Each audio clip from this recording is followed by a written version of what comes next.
अस्सलामुअलैकुम। बोल न्यूज के साथ मैं हूं फराज अहमद और मैं हूं आपके साथ अनम जुल्फिकार। हेडलाइंस आप जान चुके हैं, बुलेटिन का आगाज करेंगे और सबसे पहले आपको खबर देंगे, अमेरिका पर पीटीआई हुकूमत गिराने का इल्जाम झूठ है।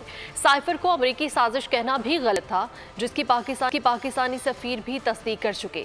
नायब अमेरिकी वजीर खारिजा डोनाल्ड लू का ऐवान नुमाइंदगान की कमेटी में बयान। कहा कि हालिया इंतखाबात में 6 करोड़ पाकिस्तान इंतखाबात में मुदाखलत या धोखाधड़ी के दावों की छानबीन होनी चाहिए। इलेक्शन मुहिम के दौरान तशद्दुद और मीडिया वर्कर्स पर हमलों की मजम्मत करते हैं। पार्टी कारकुनान ने सहाफ़ियों खुसूसन ख़वातीन सहाफ़ियों को हरासा किया। पाकिस्तान में निजी शोबे के ताउन से मुनाफा बख्श कारोबार शुरू किए जा सकते हैं। अमेरिका और इत्तहादियों को पाकिस्तान में छोटी सनतों में सरमायाकारी करनी चाहिए। नायब अमेरिकी वजीर खारिजा डोनाल्ड लू का ऐवान नुमाइंदगान में मशवरा। उन्होंने कहा कि चीन समेत दीगर ममालिक की पाकिस्तान में तरजीह मेगा प्रोजेक्ट्स है। डोनाल्ड लू ने कहा कि खवातीन हर शोबे में हिम्मत व अज़्म का मुजाहरा कर रही है, लेकिन उन्हें सरमाए के हसूल में मुश्किलात का सामना है। पाकिस्तान को मुआशी इस्लाहात की ज़रूरत है। अमेरिका में कत्ल की साजिश में भारतीय शहरी मुलव्वस था। अमेरिकी ऐवान नुमाइंदगान में मोदी सरकार को आईना दिखा दिया गया। नायब वजीर खारजा डोनाल्ड लू ने कहा कि भारत के साथ अमेरिकी शहरियों के कत्ल का मामला आला सतह पर उठाया जाएगा। पाकिस्तान और IMF के दरमियान स्टाफ लेवल मुआहदा तय पा गया। एग्जीक्यूटिव बोर्ड की मंजूरी से आइंदा माह पाकिस्तान को 110 करोड़ डॉलर्स मिलेंगे। मुआशी टीम की कामयाबी, पाकिस्तान और IMF के दरमियान मुज़ाकरात कामयाब हो गए। स्टाफ लेवल मुआहदा तय पा गया। एग्जीक्यूटिव बोर्ड की मंजूरी से आइंदा माह 1.1 अरब डॉलर की किस्त मिलेगी। आखिरी किस्त मिलते ही 3 अरब डॉलर का स्टैंड बाय अरेंजमेंट खत्म हो जाएगा। इलामिया के मुताबिक कर्ज प्रोग्राम के लिए भी बाकायदा मुज़ाकरात आइंदा माह शुरू होंगे, जिसके लिए FBR ने खसूसी रेवेन्यू प्लान तैयार कर लिया। पहले मरहले में इस्लामाबाद और 4 सूबाई दारुल हुकूमतों के दुकानदारों को स्कीम दी जाएगी। बेनजीर इनकम सपोर्ट प्रोग्राम के अखराजात का भी नया तरीक़ेकार बनाया जाएगा। अखराजात वफाक और सूबे मिलकर बर्दाश्त करेंगे। सैलाब से मुतासरा अजला की तामीर नौ भी वफाक और सूबे मिलकर करेंगे। कर्ज पाकिस्तान के लिए इंतहाई नुकसानदेह लेकिन मजबूरी है। IMF के नए प्रोग्राम की जरूरत है। मईशत को पैरों पर खड़ा करके कर्जों से जान छुड़ानी है। वज़ीर आज़म शहबाज शरीफ ने अज़म दोहरा दिया। वफाकी काबीना इजलास में कहा कि दोस्त ममालिक को कहा कि आपके साथ सरमायाकारी करना चाहते हैं। 2400 अरब के महसूलात के केसेस अदालतों और ट्रिब्यूनल्स में हैं। चार्टर ऑफ इकोनॉमी के साथ यकजहती का चार्टर भी पेश करना चाहिए। बिजली गैस चोरी के खात्मे में मज़ामत बर्दाश्त नहीं करेंगे।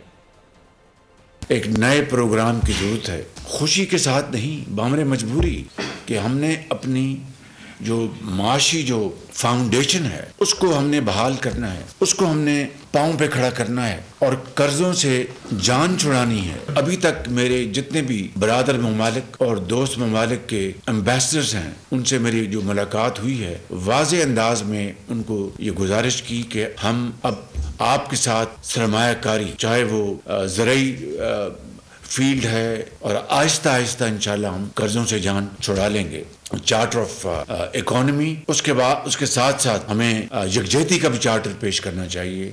यकजहती और माशी तरक्की ये दोनों लाजम मलजूम है। 2400 अरब रुपए के महसूलात इस वक्त या ट्राइब्यूनल्स के पास हैं या अदालतों में वो उनके मुकदमात चल रहे हैं। मैंने लॉ मिनिस्टर साहब को गुजारिश की कि मेहरबानी करके इन ट्राइब्यूनल से मीटिंग करें और कहें कि इंसाफ की बुनियाद पर जल्द से जल्द फैसला करें। अमरीकी मुआशी जरीदे ब्लूमबर्ग की रिपोर्ट में बताया गया है कि पाकिस्तानी डॉलर बॉन्ड्स 2 साल की बुलंद तरीन सतह पर पहुंच गए हैं। ये इजाफा IMF से डील की वजह से हुआ है। मजीद जानेंगे इस रिपोर्ट में।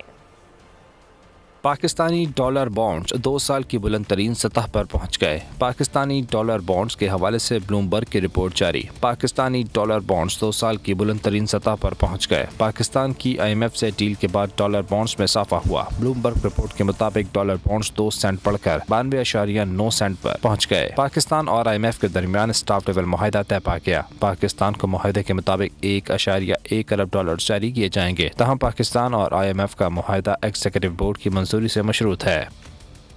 Army chief general Asim Munir की सऊदी वली अहद शहजादा मोहम्मद बिन सलमान से मुलाकात। 2 तरफा ताल्लुकात और स्ट्रेटेजिक ताउन को मजबूत बनाने पर तबादला ख्याल किया गया। सऊदी वली अहद ने कहा कि सऊदी अरब मुस्तकबिल में भी पाकिस्तान के साथ खड़ा रहेगा। आर्मी चीफ ने पाकिस्तान के लिए हिमायत पर सऊदी क़यादत का शुक्रिया अदा किया।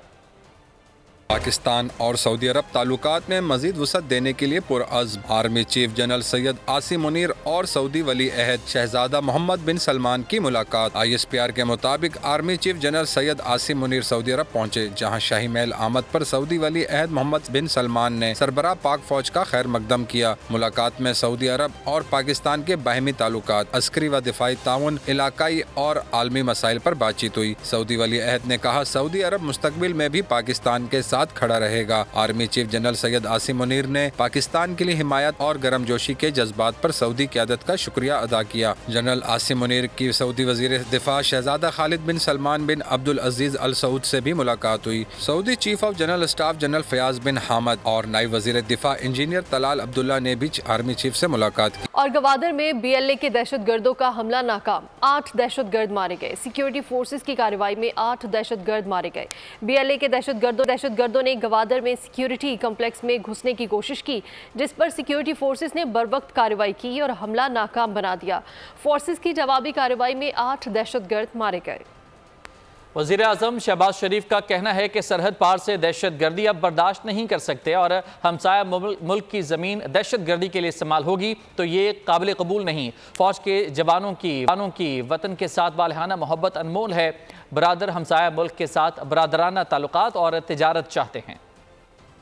पार से जो दहशतगर्दी हो रही है, इसको अब हम मजीद इसको बर्दाश्त नहीं कर सकते। पाकिस्तान की सरहदें दहशतगर्दी के खिलाफ रेड लाइन है और हम अपने हमसाया बरादर ममालिक के साथ इंतहाई अमन के माहौल में रहना चाहते हैं। बदकिस्मती से अगर हमसाया मुल्क की ज़मीन दहशतगर्दी के लिए इस्तेमाल होगी तो ये अब काबिल बर्दाश्त नहीं है। बरादर ममालिक हैं कि आएँ बैठें, मिलकर दहशतगर्दी के खिलाफ एक लाएमल तैयार करें, जिसके ऊपर हम संजीदगी के साथ और इंतहाई सिंसेरिटी ऑफ पर्पस के साथ उसके खात्मे के लिए मिलकर काम करेंगे। वो मेरी इस तजवीज़ को, मुखलसाना तजवीज़ को गौर से उसको लेंगे और मिलकर इंशाअल्लाह हम खित्ते को अमन का गहवारा बनाएंगे।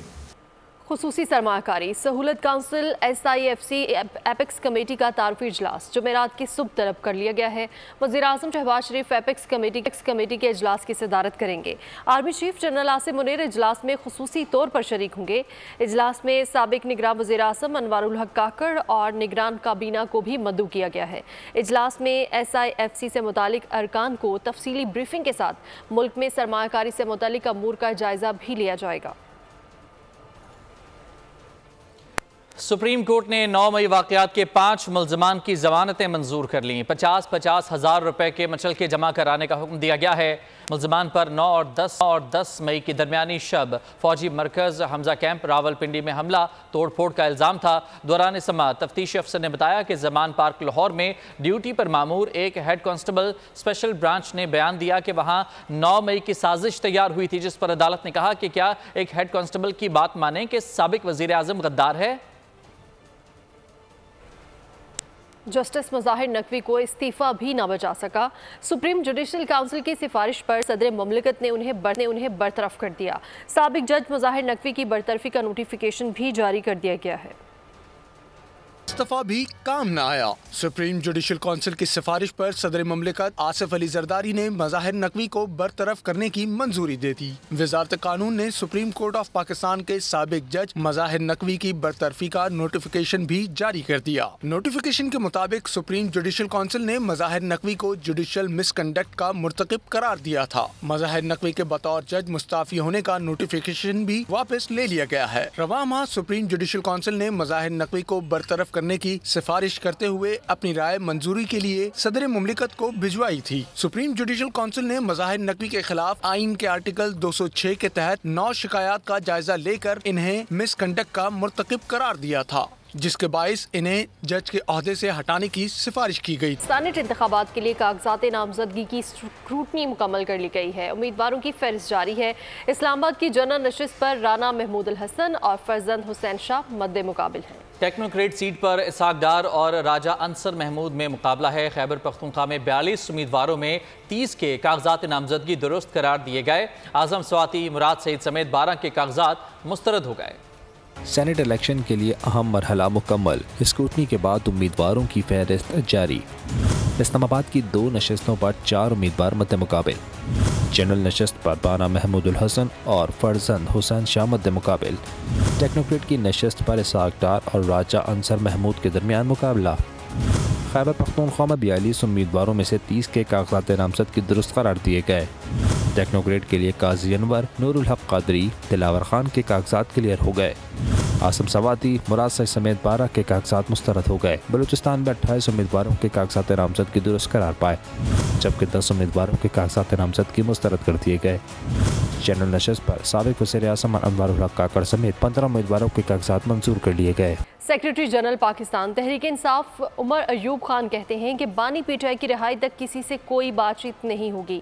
इस्लामाबाद हाई कोर्ट में मीडिया से गुफ्तगू में उनका कहना था कि बानी चेयरमैन पीटीआई पाकिस्तान की सबसे बड़ी सियासी जमात के सरबराह हैं, उनके हकूक सलब किए जा रहे हैं। अडयाला जेल हुकाम के पास मुलाकात ना करवाने की कोई ठोस वजूहात मौजूद नहीं है।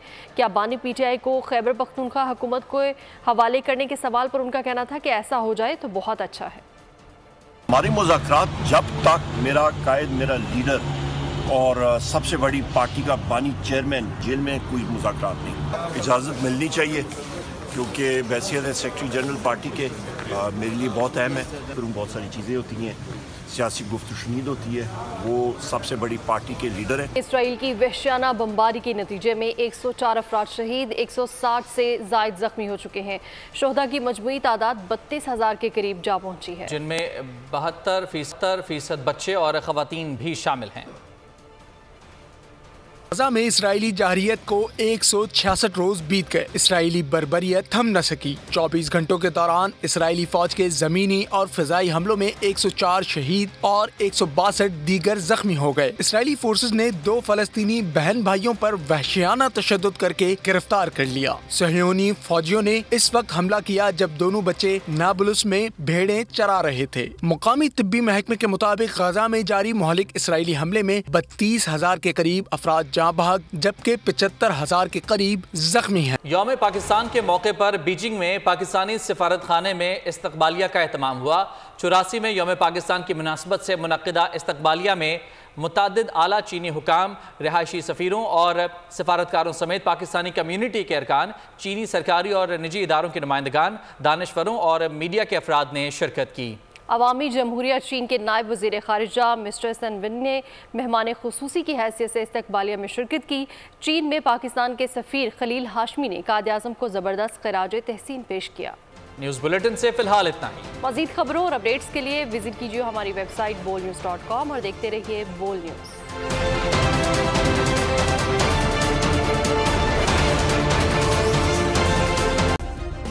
सब्सक्राइब करें और बेल दबाएं ताकि कोई खबर रह न जाए।